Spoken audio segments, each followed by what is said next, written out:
અમારી તપાસમાં એ આવ્યું કે આ જે બંને એકાઉન્ટ જે છે એ બીએફએક્સ ટ્રેડિંગના નામથી આ બંને એકાઉન્ટ જે છે એ ખોલવામાં આવેલા હતા અને આ બંને એકાઉન્ટ જે છે એમના પ્રોપ્રાઇટર તરીકે બ્રિજેશ પંચા અને ગિરીશ કોટેચા આ બે વ્યક્તિઓ જે છે એમની માહિતી અમને મળી આવેલી હતી. અમે આ બેંકોની જે અમે બેંક સ્ટેટમેન્ટની ડિટેલ કઢાવી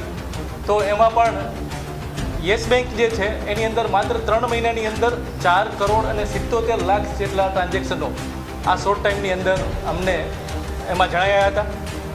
અને એમની પૂછપરછની અંદર અમને વધારાની માહિતી એ મળી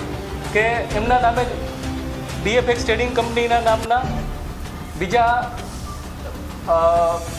જે એકાઉન્ટ એમને ખોલાવેલા છે 8 જેટલા એકાઉન્ટ એમના વિરુદ્ધમાં 12 જેટલી સાયબર ક્રાઇમની ફરિયાદો અમારી તપાસમાં અમને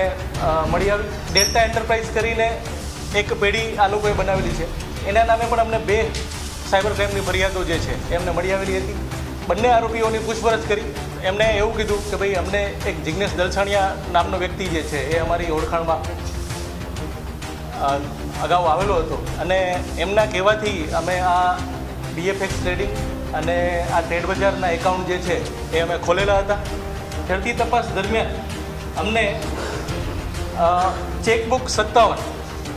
પાસબુક 4, અલગ અલગ ચેક 15, 18 જેટલા મોબાઈલ અને 40 જેટલા ડેબિટ અથવા તો ક્રેડિટ કાર્ડ જે છે એ મળી આવેલા છે. લેપટોપ મળી આવેલું છે, યુપીઆઈ સ્કેનર મળી આવેલું છે અને કાર્ડ સ્કેન કરવા માટેનું પીઓએસ મશીન જે છે એ એમની પાસેથી મળી આવેલું છે. હાલમાં જે અમે તપાસ અમે કરી છે તો આ લોકોના વિરુદ્ધમાં અલગ અલગ 21 એકાઉન્ટ એવા મળી આવેલા છે કે જેના વિરુદ્ધમાં આખા ભારતના અલગ અલગ રાજ્યોમાં 108 જેટલી સાયબર ક્રાઇમની ફરિયાદ જે છે. અમારી તમામ માહિતીથી અપડેટ રહેવા માટે જોડાયેલા રહો S9 ન્યૂઝ સાથે.